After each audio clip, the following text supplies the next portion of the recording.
There we go. And then finally, in in fourth year, I see you again in Advanced Computing 2, and that is the most fun course in CSA, right? I'm giving you something to look forward to, right? Basically, in that course, in that module rather, we try to go outside of architecture, look at some I would say non-industry things that can be used in architecture. So for example, we look at AI, we look at VR, we look at video games, we look at all of these things, movies and films, and then we try to bring those technologies in architecture to apply it to architecture. So that one is also pretty fun. I'm actually doing that this semester, but not with you guys, with another group, right? Because this is semester 2. So you are at step 4 in your building information modeling journey, right? So you guys would have been here from CAD. That's when you first got introduced to BIM and you learned drawing documentation. Then we did 3D modeling last year, and that's when we learned about most of the 3D tools in BIM, in Revit. So, you know, how to create custom objects.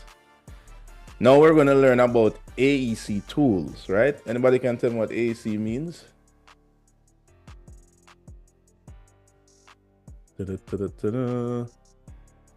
Oh, what was that, Daniel?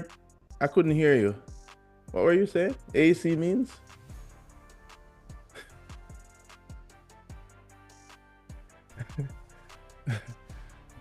Daniel, are you there? I don't know.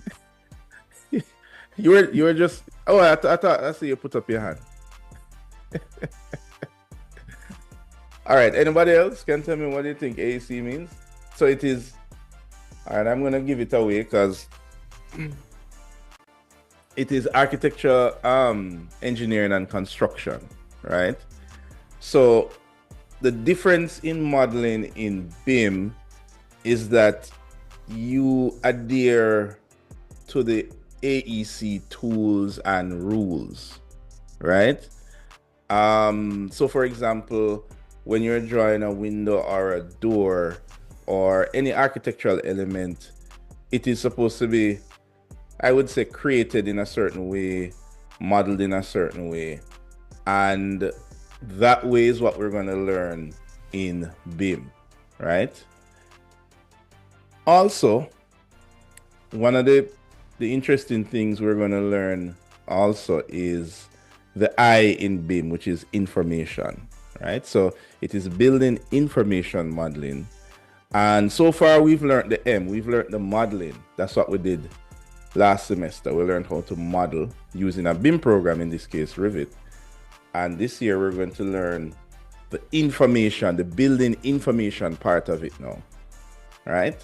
And that is when you really start dive down in the nitty-gritty, right? So that is that. So this year marks the end of your journey in BIM, right? Now, most of these other stuff you already know already. This module is going to be 100% online. We're going to be using the student submission portal. That's the website that you guys went through already, as you all know.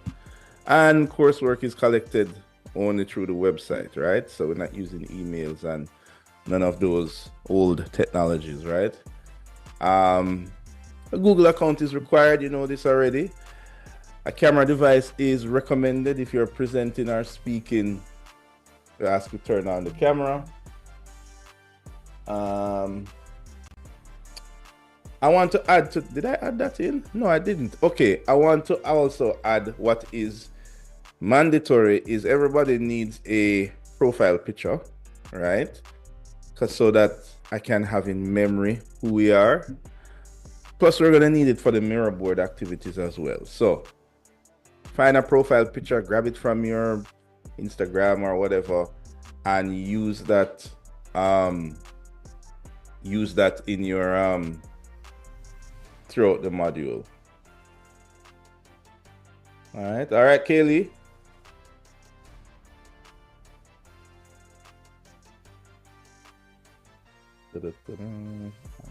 Yes, sir. All right, cool. Uh,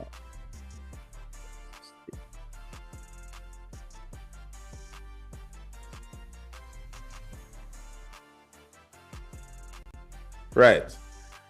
Class participation this semester is going to be a little different, right? Um, let's see if Providencia remembers. How did we do class activities last semester?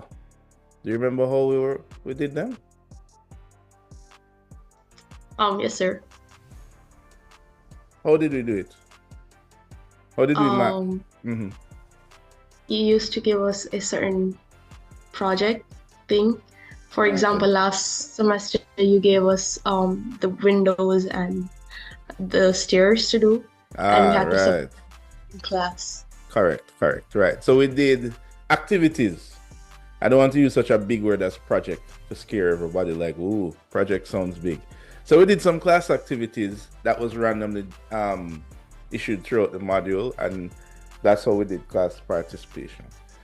This year, class participation will be a little different. It's going to be centered around you hitting certain targets with our major project, right? Um, so yeah, I will tell you more about that as we go along. All right, so we're going to try to institute the Zoom chat this semester, definitely. Zoom chat is like WhatsApp pretty much, but so that you'll be able to talk to me because I'm like online 100%. And we don't want to use the WhatsApp. We want to just put everything for the module in the Zoom chat. So I'm going to be sending out an invitation to you. I had some issues with my Zoom the last time, but it should be okay now so that we can do that. All right. So, well, you guys are seasoned. You know how to use the portal already. So this time around, you'll be going to building information modeling. Sometimes we do apply a password to the module. The password is in your email, right? So I sent out an email this morning. So if you ever notice you're logging on and it asking you for a password, you guys have the password. So you can send everything to my UTech email. I'm using that now. Got that up and running. Which is, I'll put it in the chat. Or can I put it on this? Sir, Yeah, go ahead. I didn't receive the email from you. You said you've never? Oh, you didn't receive this email. That's fine. Okay. That is tied to because I just used the class list that I had from last semester from people who registered last semester. This semester, or at least every semester, right? We always collect a class list, and the way how we do that is there's a little button on the website that says class registration. It has nothing to do with UTEX registration, right? This is just me getting a list for the class so that I can put it in my grade sheet so you can see your grades, right, during the semester. So, please make sure you register for the class that's here, right? Right. So I was about to send my email to the group. Right. My email is ryan.williams@utech.edu.jm. There we go. All right, so our lecture is going to be done in Zoom, or Google Meet, but in my case, it's going to be on Zoom. There is the class record forum for all the recording. You guys used it last semester. It's the same thing this semester. So this time, when you go to the website, let's see. So when you go to the website, you go to recordings, and this time around, you're going to go to building information modeling, and you're going to see 2024-25 pop up, right? Right. You might notice, you see, this was the last time I taught this course was actually 2021. So I'm actually returning to this module. You know, I get moved around with the different modules in computing, which leads me to the other thing. I am the lead computing lecturer, so I normally do things like collect feedback about the computing modules, you know, find out how it's going. By the way, you guys do owe me a survey. I think like only 4 persons or something did the survey. So you guys owe me a survey for 3D modeling, by the way. Because I normally help to coordinate all the computing modules is important. Feedback is like really critical so that I can know what's hard and what's not hard. So for example, the module this year around is going to be changed a little bit, and it's going to be actually easier. I mean, you guys won't know that because it's not like you've done the module already, at least most of us. But take it from me, who does it, you know, for a couple of years now. It's trending easier. So there are things that we learned that works and some that don't work. I will make the edits for the next time around. So you guys are going to benefit from the feedback that we got from the module the last time. You get what I'm saying? So I want to encourage you. Can I find it? Let me see if I can find it. Even though it's gone from your memory already because you did this last semester. But I want to encourage you to give your feedback. What was it again? Survey. Intro to 3D modeling survey. Right. Only 4 people did it, which is like really sad. So I'm hoping that you can make me happy again. Please.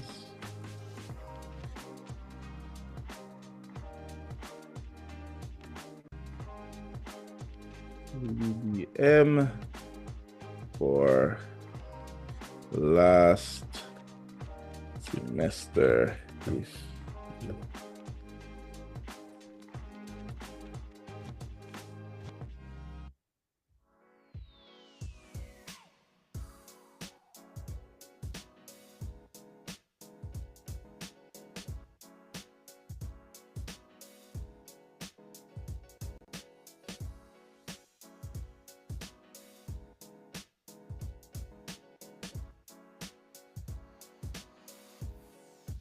There you go.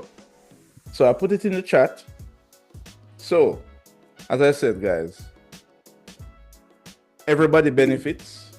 At least we know what works, what don't work, and we try to address it. So, I'm going to ask you to just take a little time, not that long, go back in your memory, try and remember your experience in 3D modeling last semester, and just fill out that for me. All right, so for the technical part now, I know that we will all have computer problems. So we are using AnyDesk as the main method to, if we have to do any remote technical assistance, which won't necessarily be me, probably more a technician. But for example, if something isn't working in the software and I have to use it directly, then we'll use AnyDesk. Actually, Zoom has their where you can remote use the person's computer through Zoom. So we can use Zoom or AnyDesk actually, right? Whichever one. And of course, we are using our digital whiteboard again, right? You guys remember that from last semester. So So I can type it here. Actually, on the website, which is here. There we go.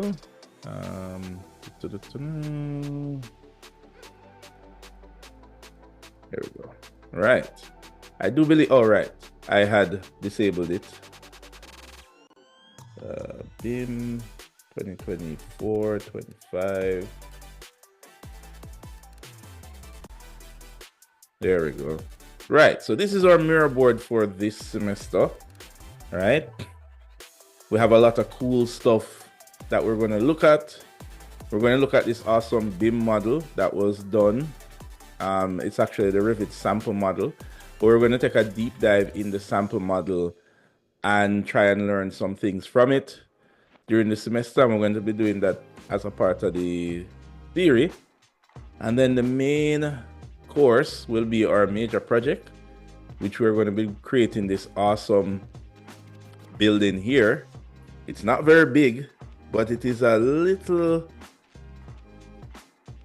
fun. Let's use the word fun. Right? Right, Gordon? Fun is good, right? All right. Okay, so let's continue. All right, so as usual, you can use your own computers or the computers in the lab.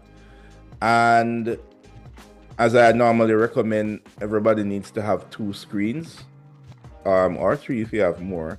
But you definitely need 2 because we're going to be looking at some little tiny icons and lists and all of those things in order for you to see it and do the work at the same time. You're going to need 2. So whether you want to use your TV screen, another computer screen, which is ideal, or a tablet or a phone, is up to you. As usual, anybody here got in contact with Mr. Campbell last semester?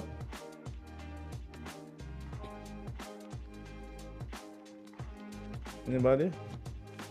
No? Nobody had computer issues? Yes, sir. Okay, cool. And was he, what's the word? Did he help? Yes, sir. All right, that's good. So, Mr. Campbell kind of does this out of the goodness of his heart. He's not hired by UTech, but we actually work together. And I asked him a favor to accept any technical calls from the classes that I teach, right? He will do his best to help you, especially with sourcing software and stuff like that. Usually free of charge for those. Of course, if there's something physical wrong with your computer, he will not do it for free, right? I also recommend that you use the lab tech at CSA as well. I don't normally give out his number because, I don't have permission to do it. But if you're physically at CSA, you can check Kevin.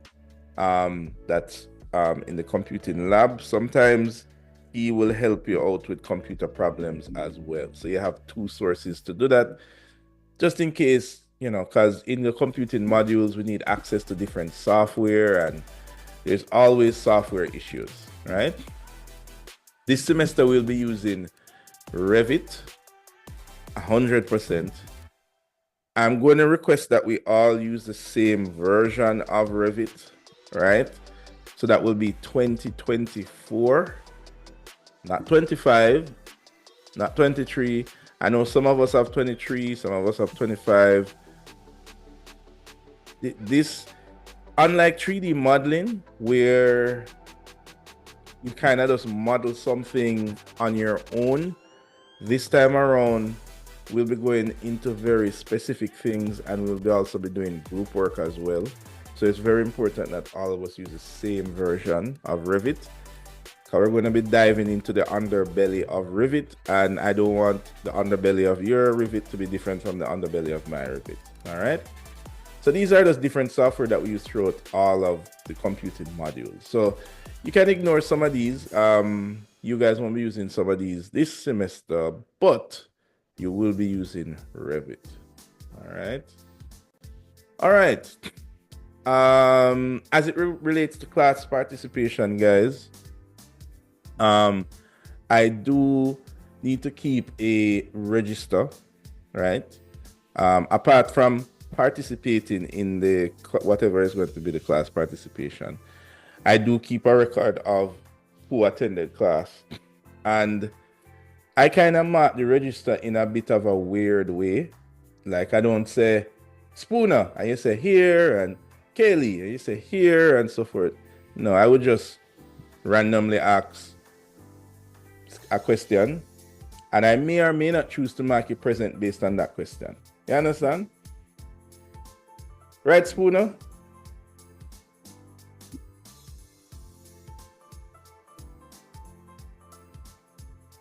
Spooner, are you here?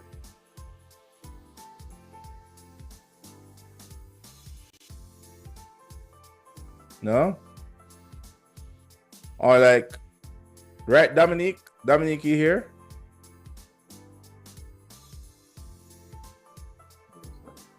Right. And so Dominique say yes, sir. So I will probably mark Dominique half of a present. And then maybe when I ask Dominique another question later and him answer again, I say, okay, you're fully here. All right. Everybody understand? Yes, sir. Right. So you're gonna have to be listening out for when I call on you so that you can be marked present, mentally present. All right. I think that is it. Now, we do have to talk about a little bit about schedule, right? We usually try and organize the class schedule efficiently. This seems like almost everybody from AS3, almost. So usually for the practical classes, we try and merge them into one class, and that usually works out best for everybody because then you don't have to come to different times, and it helps with clashes because there's usually clashes, especially for me because we're still adapting to like this whole online thing. So the UTech timetable doesn't fully reflect, I would say, the times that are available, and it is done yearly. So according to my timetable, there are 2 back-to-back practical classes. So we want to agree on a time that we can all come to the practical class. So I noticed that pretty much everyone is here for the 9 o'clock class. Is there anybody here? Okay, firstly, is there anybody here that has on their timetable? Let me look. The practical that starts at 12. Anybody here? A practical that starts at 12?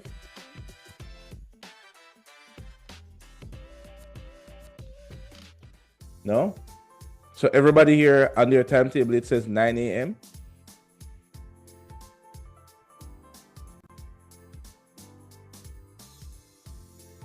Or 5.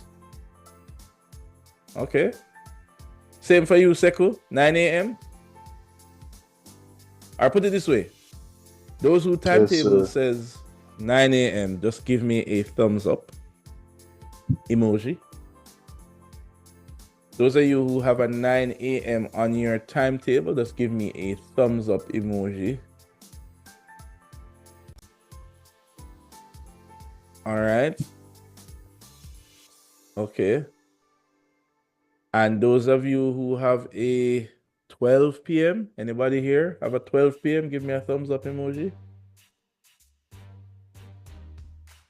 Okay, that's Dominique. And Gordon, is that an old thumb?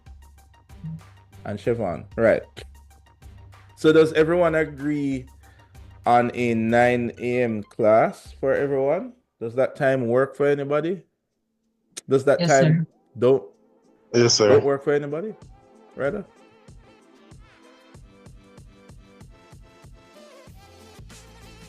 Okay, cool. All right, let me ask another question. So on my timetable, I see where we meet again in the evening at where is it? Come on, timetable. Where did you go? Is it 5? Hold on.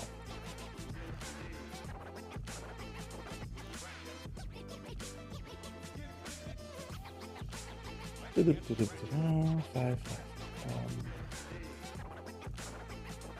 Calendar.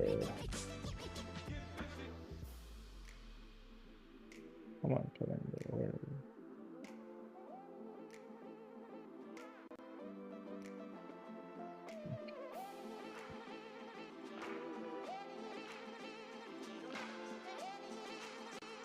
Right, so 5 o'clock is correct.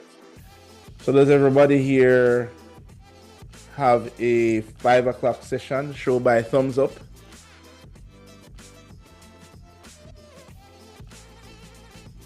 Okay. Right, everybody should have that time because it is a lecture time. All right. Okay. All right, good. So we seem to be good on that for 5 a.m. So this our timetable is good to go. Now there is no Saturday class for you guys, right? We have all your sessions on Monday. I always do have a Saturday class though. But it's just that this time it won't be yours. It will be, another module. All right. So are there any questions regarding what we discussed so far? Everybody good? Archie Cat, any questions? You understand everything we talk about with the module? Yes, sir. Understood. Guess what? I'm going to have to work on this thing this semester. This Bluetooth, it just turns off when it's ready. Anyway, mic check. You heard me, though, sir? Yeah, man, I hearing you. Mm-hmm. Right. All right. So we kind of start broad, talking about computing on a whole. You guys know exactly where you're coming from. You know where you are, and you know where you're going, right?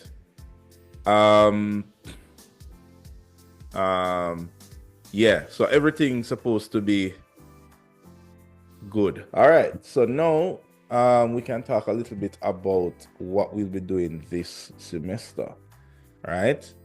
If you notice, we have a brand new splash screen for this semester, right?